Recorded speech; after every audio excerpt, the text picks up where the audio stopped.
Hi, today I'd like to show you how to make a corrected drum loop just using any drum machine and any looper. So I'm just using this little tiny $49.95 looper that I've had for so long I don't even know how long, and standard BR3 Roland drum machine, but you can use anything. So what I've done is I've just picked an easy beat, and I'm going to play that beat and I'm going to count along with it. And when you're comfortable with the count, then you're going to start the looper on a 1. And I'm going to make a short loop, just 4 measures. So I'll be counting to 4 times. And then I'll press the looper again on 1. A lot of people think you're turning a looper off, but you're really turning it on twice. You're turning on record, then you're turning on playback. So that's why you want to hit it right on the 1 each time. And we'll see if we have a loop that works. There'll be a little intro when I start this drum machine, just ignore that. And I'm keeping the volume very low so you can hear me talk. It's actually a pretty good drum machine, but it might sound a little lame today. Just ignore the little intro there. 3, 4. 1, 2, 3, 4. I'm going to start the looper on a 1, 2. 1, 2, 3, 4. 2, 2, 3, 4. 3.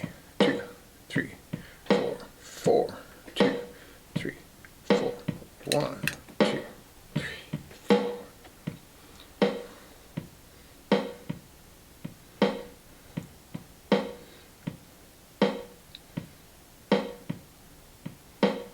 Okay, so hopefully you saw that little light blink. That means it's restarted the loop, but hopefully you noticed it was continuous. It wasn't out of whack or out of time, and this will go on forever. The other neat thing about this is there's a USB thing over here, and you can plug it into your computer, get the software, and you can now save this beat and, you know, call it up anytime you want. I'm going to turn this off for a second, and now it's still in there. And then I'd like to show you something that's kind of important about when you go to jam with it. I'm just going to switch a few things out here, and then I'll show you.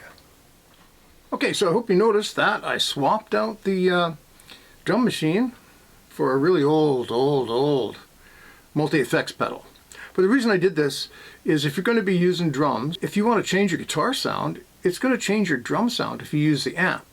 So I'm using my computer speakers, which are clean, very quiet though, but very clean. And that's going to carry the drum sound as we heard it before. But in order to get some guitar tone, I'm using this old Zoom pedal. So this is my clean guitar tone. I'm just going to play a very simple lick along this once I activate the looper. Now the other thing is, and of course I have a dirty sound for soloing over top. When I activate the looper, I don't have to start until I feel like it, until I feel confident that I know where I am. So I don't know if the looper's in the picture. Is it in the picture? Ah, it's in the picture now.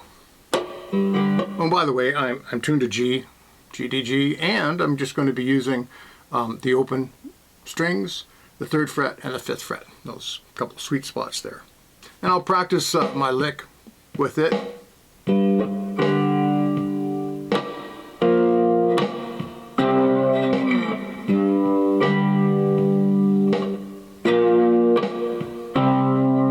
Super simple. Okay, so I'm going to press the button for overdubbing, and I can start whenever I'm comfortable. Okay, the red light means it's ready to overdub, and fortunately you can't hear my voice. I just wait till I'm real comfortable.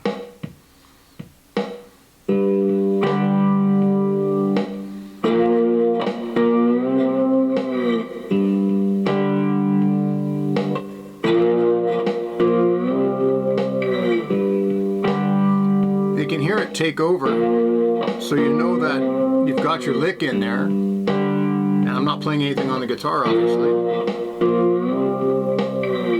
So I'm going to stop the recording. Okay, now I have a loop with guitar. If you have a little harmonizer pedal or an octave pedal, turn it down a little bit. If you have a harmonizer pedal or an octave pedal, you can now add a bass line if you want. And you've done all of this without using your foot or having to be like too overly concerned with timing or anything like that, because you created the drum loop first. If you try to jam with a drum machine using a looper, it can be quite challenging, especially if it's more than 4 or 5 measures long. So I'll just demo my lead sound a little bit here.